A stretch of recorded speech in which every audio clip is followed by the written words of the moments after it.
Imagine how much money kids could make driving around golf carts because Phil's Track My iPhone was rolling around some of his home clubs. Unbelievable scenes. Let's start with that.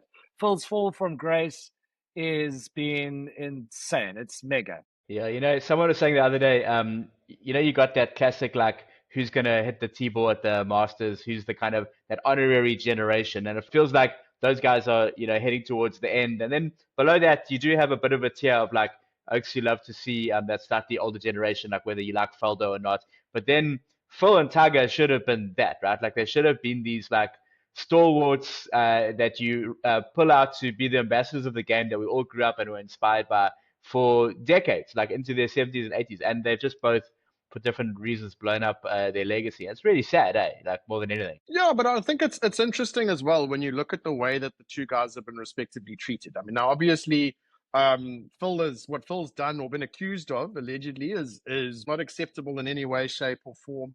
And obviously, rightly so, treated like an outcast. But then, by the same token, you've got Tiger, who's had some pretty shady incidents of his own over the years, and he's kind of now trotted up fresh out of whatever kind of recovery program he was in, and then a week and a half later, they've got him up on stage announcing this new structure. So it's interesting the kind of dichotomy between the way that the guys have been treated.